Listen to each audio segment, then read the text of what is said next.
Let me show you the tale of two Chennais on India Today. One Chennai of beautiful paved roads with not a single pothole, of perfect pedestrian pathways and definitely not a single pothole or any sort of problem in sight. This, I'd like to call it Singara Chennai. But wait, this isn't a Chennai for you and me. This is the Chennai that is reserved for netas, reserved for ministers, for politicians, for superstars. The Greenways roads where ministers reside, Cenotaph Road where Chief Minister Stalin resides, or even Neelankare where superstar Vijay resides. Pristine, perfect. But like I said, it's reserved. So what do you and I get? Welcome to the other side of Chennai. And this is why I say there are two Chennais. In the other side of Chennai, there are no roads. Roads, what's that? You'll find some remnants of a road, mostly potholes in these stretches. Lots of water, of course. So you actually feel that the monsoon season is here. This is the Chennai reserved specially for you, the viewer. I've lived in Chennai. I've lived in Velachery, in Madipakam, in Sholinganallur. And from my school days, college days, decades ago, we're still having the same conversation of basic facilities, of good infrastructure. This isn't about one part of Chennai. All the footage sent by my colleagues on ground highlight the exact same contrast. Every single area they visited, Pallikarnai, Medavakam, Tenampet, Royapeta, you name it. It's the same story of broken roads and of broken promises. That, of course, is barring the Singara Chennai for politicians that I've referred to. And let's now get you an eye-opening ground report. We showed you part one of our reality check where we in fact covered two areas, Medavakam as well as Pallikarnai. Now we went on to different parts of Chennai and found pretty much the same story of no roads, broken roads for residents of the city, and this at a time when monsoon has already arrived in Chennai. We reported on the pothole mess in Tenampet, for example, where immediately we had officials from the municipal corporation swooping in. And that led to a huge India Today impact. But the question is, how many locations do we cover and ensure there's action? Because clearly, it takes a national channel's focus, it takes attention and criticism for any sort of action in Chennai, or for that matter, I'd say anywhere in the country. Take a look at this reality check filed by Pramod Madhav and Anaga Keshav.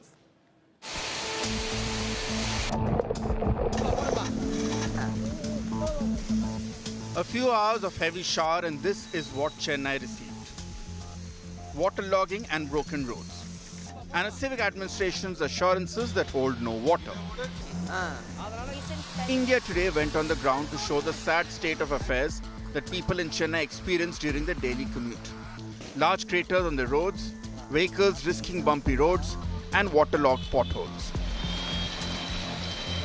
Moments after the India Today report, Chennai civic body officials swung into action.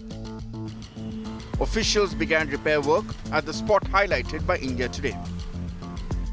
What we could see in the morning is that, of course, water has drained in many locations. However, there are sporadic spots like this. This is one of the important roads, Anna Saleh, and the interesting fact is that, work is happening of bridge construction or metro in various areas. So there, such kind of localized areas, there are, because of bad roads and such, water stagnation is also visible. We're glad to report that India Today's story coverage on the monsoon rains have made impact on the ground as we speak, because there were two locations that we reported, one from the site and another we mentioned, both on Tenampet, and this is a site we said that this is a location that is being taken by the Chief Minister every day, but even here the roads were really bad and it has been there kind of fine for almost a week. But as we have spoken on this matter right now, work is in progress where people are here, they have brought in M-sand and they are covering the road, and also they have brought in a JCB through which they are leveling it. As we speak, this is being taken care of. This is the kind of preemptive work we were speaking about earlier. This work should have been done at least 3 days before, knowing that there's going to be heavy rainfall and the impact on the ground would be such kind. India Today went a step further and exposed the shocking bias by civic administration when it comes to VVIPs and common citizens. These are images of lanes in front of residents of VVIPs. India Today visited the lane leading to TVK Chief Vijay's house and the lane opposite key politicians in Chennai, only to find swanky roads there. And these are the visuals of what Chennai's muckle get after paying taxes. Cratered roads with water filled in it. We are at present, and this is a road where we have Tamil Nadu leader Vijay and other prominent VIPs residents, and look at the way the roads have been maintained. Very less like water stagnation over here. Otherwise, the road is pretty neat, not that much potholes, and it has been kept very clean to make sure that the VIPs at this spot do not have any kind of concern. This is one road and we're just going to walk. Now, just to show a parallel road on this particular location, and to our left side, you could see what is happening. This is a road that is parallel to where Vijay stays, and unfortunately, this is a condition. You can see the vehicles, how difficult it is for them to travel. And what happened is that one of the concerned citizens from this particular area informed us that this particular road has been in this condition since October 2024. This is Chennai's Greenways Road locality, with prominent politicians, including Deputy Chief Minister Udayanidhi Stalin's residence, is located. It shows the stark example of how VVIPs get special privileges of clean and swanky roads compared to common citizens. This is one of the best parts of Chennai. You know why? Because this is where the real VIPs of the city live. Cabinet ministers, top businessmen, the real VIPs of the city live on this very stretch where we are reporting from, the Greenways Road. Just take a look at this road. Smooth, spotless, no cracks, no waterlogging. What an absolute joyride it is to drive on this very stretch of road. Now compare this with Pallikaranai, Medavakkam, Madipakam, Thuraipakam, the entire OMR stretch of road, Porur, Poonamalli, and there you have your answer. Tall claims have been made by the Stalin government that it is fully prepared for the monsoon. Promises which now lie fully exposed. With Pramod Madhav and Anaga Kesav in Chennai, Bureau Report, India Today. I want to bring in Pramod Madhav and Anaga Keshav. Both are joining us from Chennai. They've been out and about in the entire city today to get you some of those ground reports that you've seen. And congratulations to both of you, because Anaga and Pramod, based on your reports, finally Chennaiites are getting some relief. There's action right after you reported many of these locations, but that's what it takes, unfortunately. Reportage by us, authorities being exposed for any sort of action. And Pramod, the monsoon's already kicked in. These steps ideally should have been done months ago in preparation for this very time. It absolutely is, Akshita. And just like you mentioned, these are the hard spots which, we very well know this is going to happen preemptively. Imagine if we know this, authorities will very well know, because they are on the ground 24/7 and localized spots. And for just 2 days, we were able to find so many spots like this. And we could actually give a contrast between how the roads for Netas and VIPs are. If the authorities can maintain it in that condition, how come these roads are not being done so? In fact, the locations at Tenampet is a part, it actually is being used by the Chief Minister regularly when he goes to his home from the party headquarters, and that was the condition. And after we reported, because we saw that the commuters were struggling to move through that part, it was sorted out. Definitely, authorities have all the mechanism and such, but why they are not acting, that is something we are still trying to find an answer to, Akshita. Anaga, what did you see? You visited so many of these locations. I remember your report particularly where you tried to ride a bike and struggled through a road that was filled with potholes. There was barely any road, honestly, in that particular stretch. But was this a situation in just some pockets of Chennai, or is this across the city? Because, this is no longer about low-lying areas. This is basic roads infrastructure that's missing.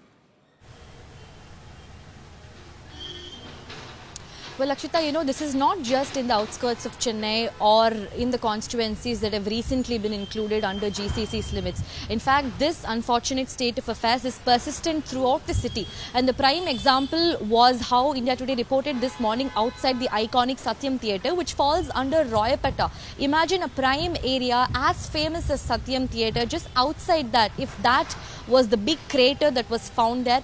Just imagine the condition in cities' outskirts. It's not just in the city's outskirts or some pockets of the city, but potholes are persistent throughout the city.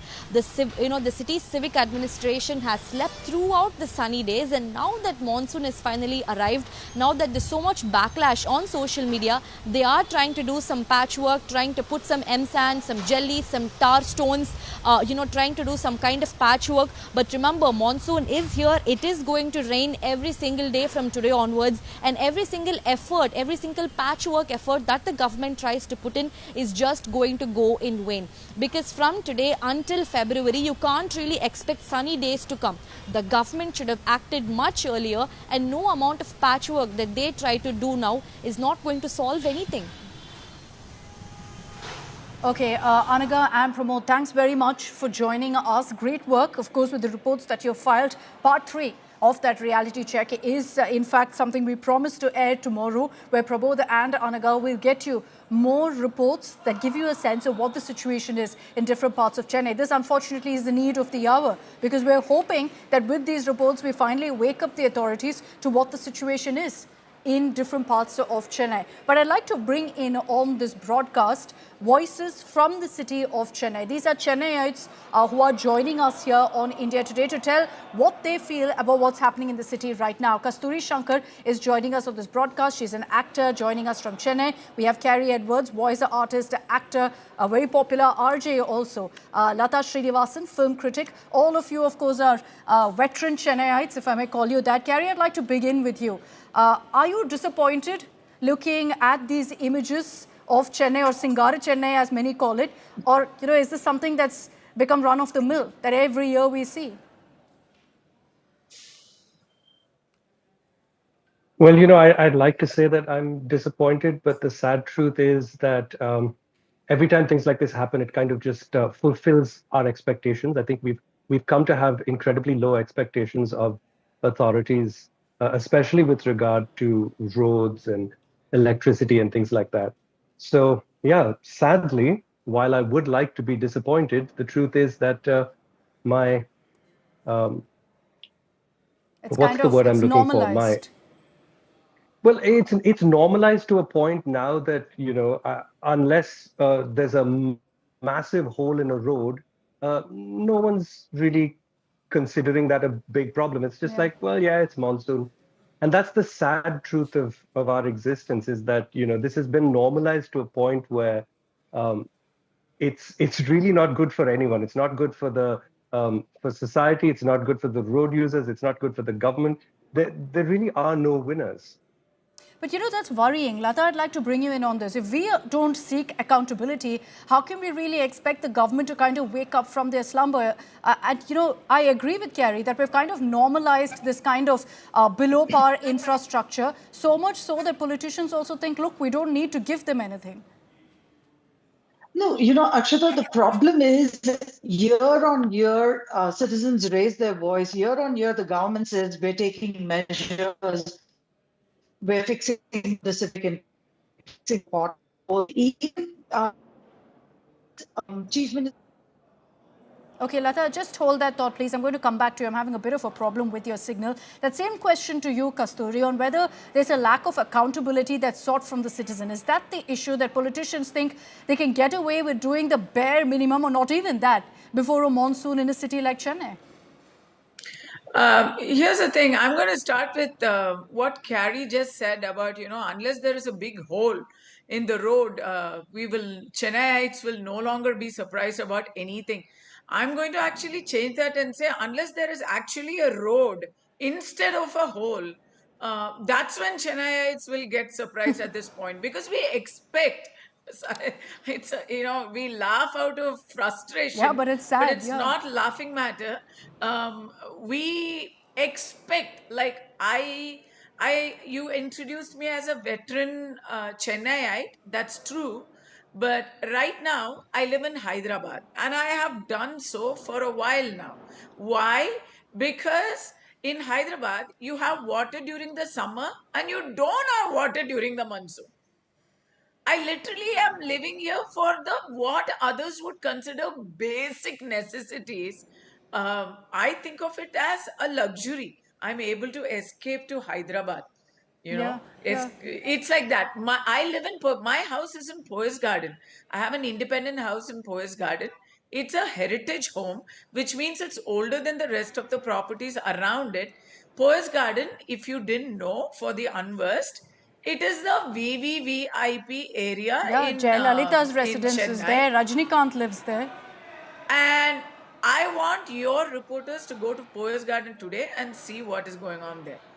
We'll do that. Yeah. Yeah, because Udayanidhi doesn't live there. Because even the councillors from our Tenampet area don't live there.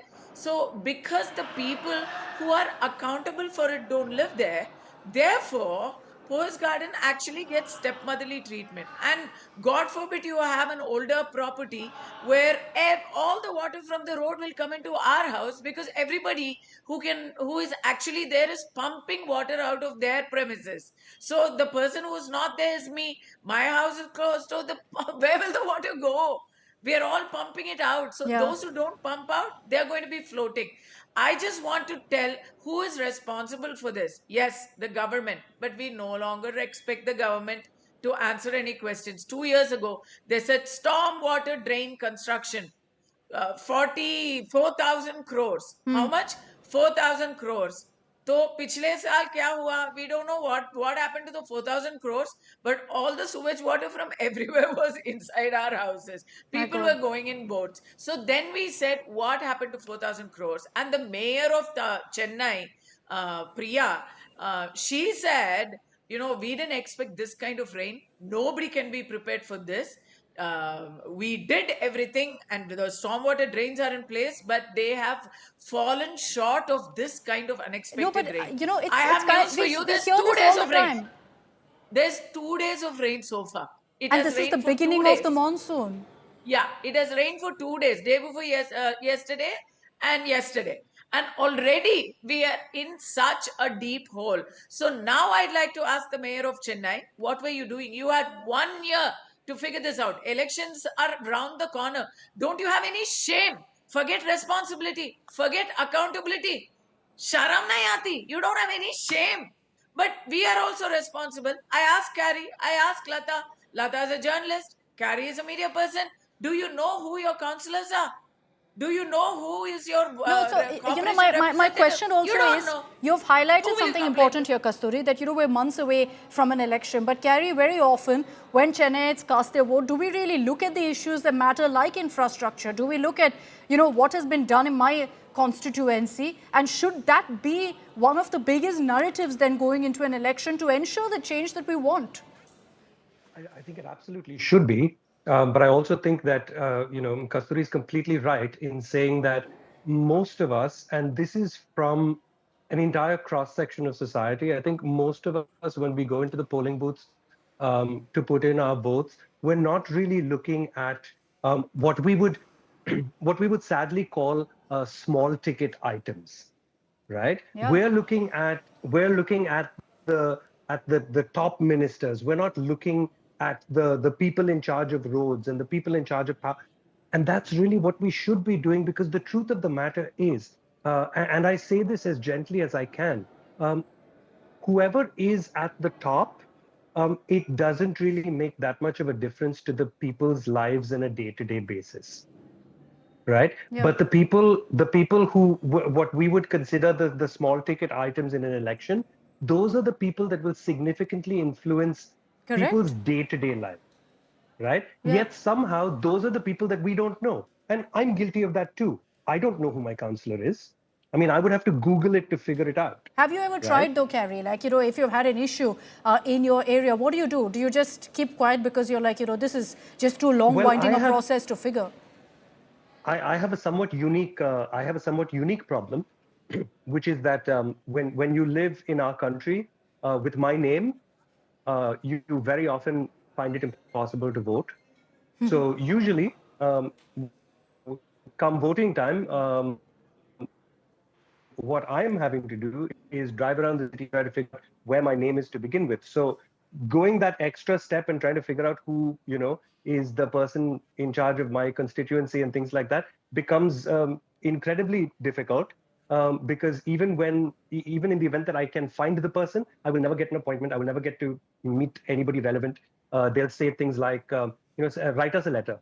That's what I've gotten. Write us a letter. And I was confused. I thought I had gotten into a time machine and gone back to 1985. But, write us a letter. Who does that anymore? But No, apparently our it's an government idea. still functions like that. It's perhaps an attempt just to kind of, divert, to ensure that they don't have to deal with the problem in the first place. But Kasturi, We've spoken about this. Every monsoon, unfortunately, we put the spotlight on the mess. You see some sort of cover up here and there, some action, some attempt to cover up the potholes. That's about it. What do you do? What is the solution here?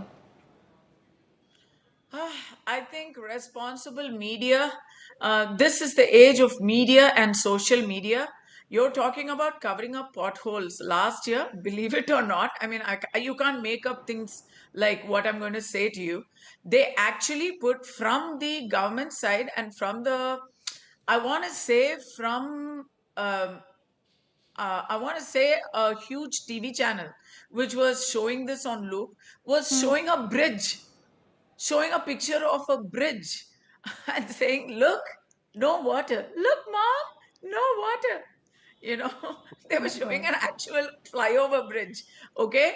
And then they were showing places which where pictures were taken 3 days later and 3 days before the rains. And they were showing those pictures. And as you yourself rightly pointed out, they were showing pictures of Cenotaph Road, Chittaranjan Road, Gopalpuram. We know those roads are famous for being the residences of the chief minister and the deputy chief minister. Those roads were on TV, and people were given to believe that all of Chennai is looking like that. And on social media, we could find the real situation. People were throwing pictures of their own places, and literally to each his own. Everybody was helping each other. At least the humanity of Chennai and the resilience of Chennai comes out in these kind of situations. So everybody was helping each other. Nobody was really expecting even a phone call to be taken. As Carrie says, you can call everyone. You can go sit in front of the councillors' houses. आपको कोई मिलने वाला ही नहीं है.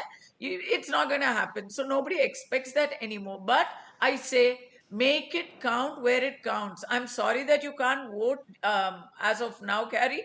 We will fix that before the elections. Make it count. Let's make noise. Congratulations and salute to India today, because what you've done today is so important. No, and I'm While going to... everybody is talking about bigger pictures. Can Where I will just Vijay say be? here What that, will Vijay what do? prompted this, Kasturi, and I'll be honest here, that what prompted us to actually pick this up and this campaign is Chennaiites taking to social media, what you're referring to, and the organic movement that we saw on social media where so many people were putting out videos from the locality and saying, look at what's happening. And I think that's what prompted us to speak. And I hope many others will join that, because I think that this is a sustained campaign. It's not going to be, one show, two shows with that understanding what's happened to Chennai. No, because this is just the beginning of the monsoon. I'm going to dig also tomorrow into the corruption, because I think that's a big, big factor in what's led to the current plight of Chennai. So hopefully we'll be able to get answers on that as well. But Carrie, Kasturi, yeah. No, can we just a request on air? Can I ask people who approach me for help, can they come to your reporters in Chennai? Can we do that? 100%. Because 100%. We're going to get our reporters to also get in touch with you so we can line that up, because we're going to follow this up. We want Chennaiites to speak out. We want their voice to be heard, and hopefully we'll see the change we need to see, and it's not going to be a terrible monsoon where people aren't sitting and enjoying the monsoon anymore. They are worrying about how to get out of their homes. But Carrie, Kasturi, thank you very much for your time, for joining us here on India Today. Thank you. We're going to continue speaking about this and about the situation in Chennai, but we want you to join our campaign. Tell us what's the current situation in Chennai. We're calling it Sink City Chennai, because unfortunately that's the reality of what's happening in the city.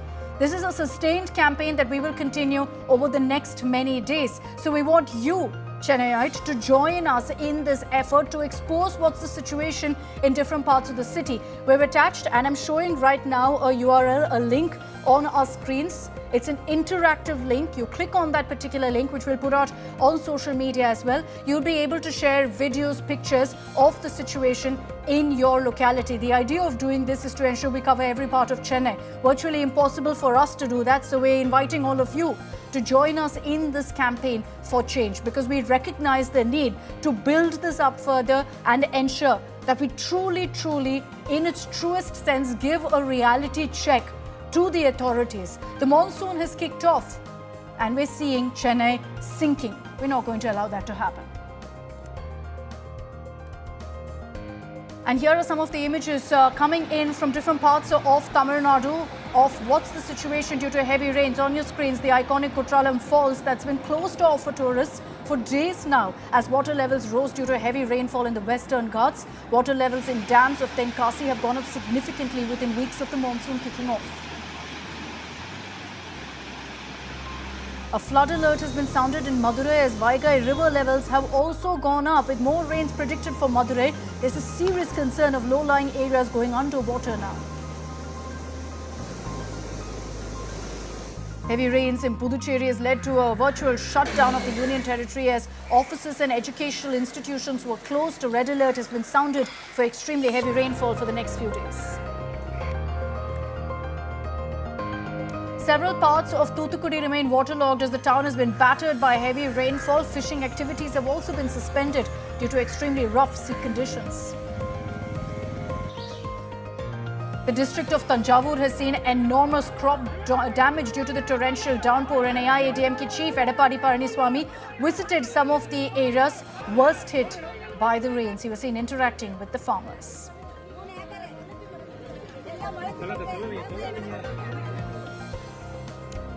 All right, let's move on and talk about the big headline coming in from Telangana. The countdown is on for the Jubilee Hills Assembly bypoll. As many as 211 candidates have filed nomination to contest these elections. Some of these nominations have been filed by individuals affected in a land acquisition that's happened in this area. But what really is this political battle looking like? Abdul Bashir gets you this ground report. The stage is set for a mega political clash in the heart of Hyderabad.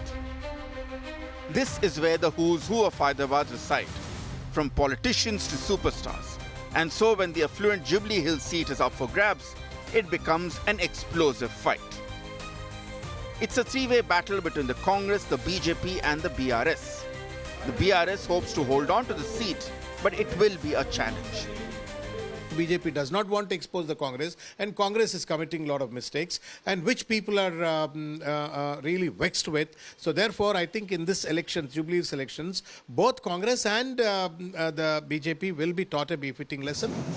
The BJP is going all out to win this crucial seat, with Union Minister Kishan Reddy leading this campaign. BRS party 10 साल देखे हैं, कांग्रेस का 2 साल देखे हैं, कोई बदलाव नहीं है, कोई चेंज नहीं है. कहीं भी देखे तो ड्रेनेज प्रॉब्लम है, वाटर प्रॉब्लम है, हाई टेंशन वायर प्रॉब्लम है, रेगुलराइजेशन का प्रॉब्लम है, कुछ भी देखो तो प्रॉब्लम ही प्रॉब्लम है. The Congress meanwhile believes they have an edge, claiming that they're way ahead in the race for Jubilee Hills. Congress party is more than 10% ahead of BRS party. BJP is very, very way behind even TRS party. So it is a contest which has become one-sided now.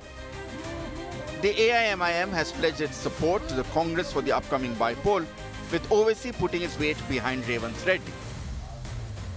हम jubilee हिल के 3,98,724 voter से ये appeal करते हैं कि वो एक नौजवान नवीन यादव को अपने वोट दें ताकि वो जुबली हिल में डेवलपमेंट ला सके.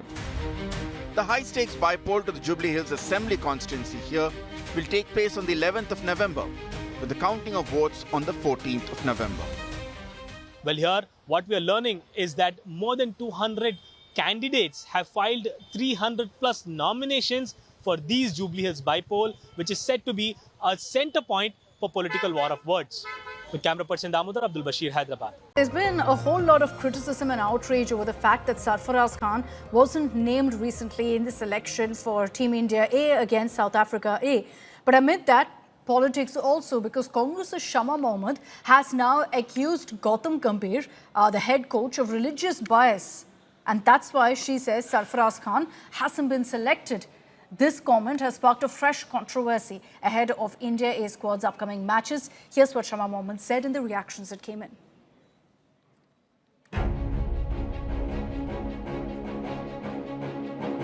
It's the big communalizing cricket controversy. Congress spokesperson Shama Mohammed bowled a communal bouncer over the omission of explosive batsman Sarfaraz Khan from the India A team. Shama Mohammad claimed that Khan was ignored by selectors because he is a Muslim.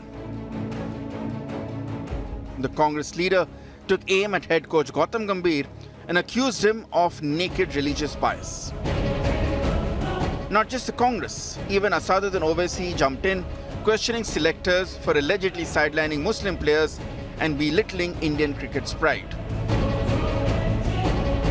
Sarfaraz hit 350 against England, average 3 tests. He then hit 100 against New Zealand in the home series, which India lost 0-3, went to Australia last year, but didn't play. At times, he didn't get a chance to bat even in net sessions, madam. So, at the end of the tour, he was dragged into conspiratorial whispers. That it was about an injury, as it is never recovered from it. He also lost 17 kilos. He lost 17 kilograms of weight. But now Ajit Agarkar, I think he is the senior selection committee for the Indian team. So, but this is something which they have to answer to. Why he has not been selected? What is the selectorial criteria? The BJP has rejected charges of any religious bias and slammed the Congress for injecting communal venom into cricket. The BJP added that some opposition leaders are politicizing cricket and insulting Team India.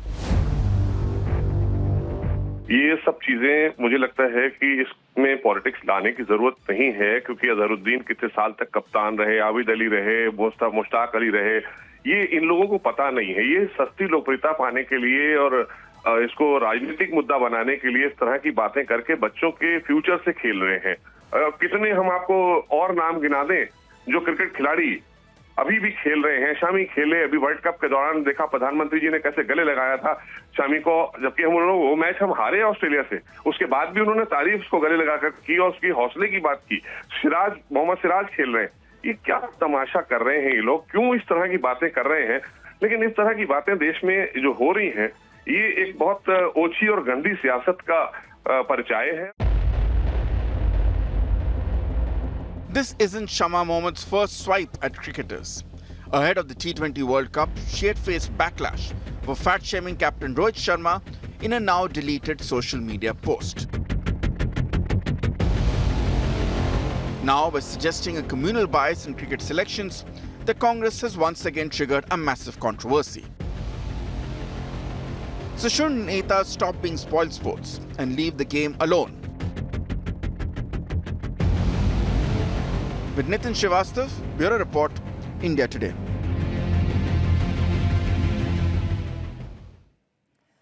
Okay, joining us on this broadcast now is Maushmi Singh, who tracks the Congress for us. We also have, of course, Nikhil Naz with us on this broadcast. Maushmi, I'm just going to quickly come across to you on what the Congress has to say about Shama Mohammad's comment. You know, the last time that she fat-shamed Rohit Sharma, I remember that the Congress distanced themselves completely from that comment. In this particular case, does the Congress back what she said? Do they endorse her view? See, clearly, Akshita, you know, last time round, she was told to delete that post, and, you know, the Congress really didn't want to identify with what she was saying, and it had created a huge embarrassment for the Congress party as well. But yet again, she's commented on politics, on sports, and the Congress is not in tune with what I'm told, with what Shama Mohammad has clearly said. Because, you know, it rakes up a completely different controversy. And even Mr. Owaisi did put in a question mark saying that why was Sarfaraz not selected in the team. It has surprised many as it's out on social media. But still, Shama Mohammad perhaps, you know, breaching that party line yet again by putting out that post, questioning whether there is a bias because of his religion and he was not selected. Surely the Congress leadership would not be pleased with that. So let's see if there's any sort of comment that comes in from the Congress. Maushmi, thanks for those details. Let me bring in Nikhil Naz. Nikhil, I'm obviously not going to ask you about the politics of it all, but rather about how the exclusion of Sarfaraz Khan is being viewed, because there are some suggestions, as you've heard there from Shama Mohammad, that this is to do with his religion. Well, I'll tell you what, Akshita, I'm not the one to ever object on anyone making comment about, let's say, cricket or politics. All of us, have the right to do that. But let me just give you one straight out fact there with what Dr. Shama Mohammed has tweeted. And she says that it's probably because of his last name and it is Gautam Gambhir's stance that we all know. So I'm just going to give you two simple facts straight up.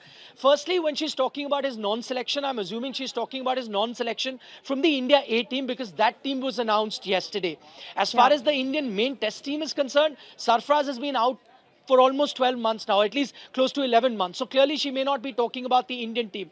Now, when you talk about the India A team, the squad of which was selected yesterday, do you know what? Gautam Gambhir has zero contribution to make in that because he's not even part of the India A coaching She's setup. blamed him. Yeah, that's what I'm trying to say. So at the end of the day, if you were to consider the facts that she's pointing fingers at Gautam Gambhir, it makes it very clear that it's a political statement. She wanted to make a political point, obviously because he's been an ex-BJP MP. So she's pointing a finger at him. He had zero role to play in the non-selection of Sarfaraz for the India A team. Having said that, if you look at it from cricketing point of view, I agree that Sarfaraz not being part of the India test setup, that is unusual. Sarfaraz not even being part of the India A setup, which is a rung below the main team, and he's now been pushed out of that. That also will raise questions. I think those questions should be raised. But once you give it a religious tinge to it, then you actually dilute your argument. Because I'll tell you, there are 99 things that are wrong with Indian cricket.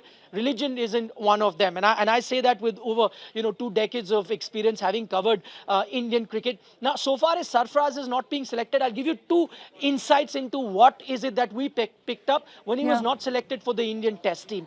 One thing that was pointed out that he's not fit, the valid point there, and now he's gone on to lose 17 kilos and yet not part of India A, so that doesn't hold mustard as well.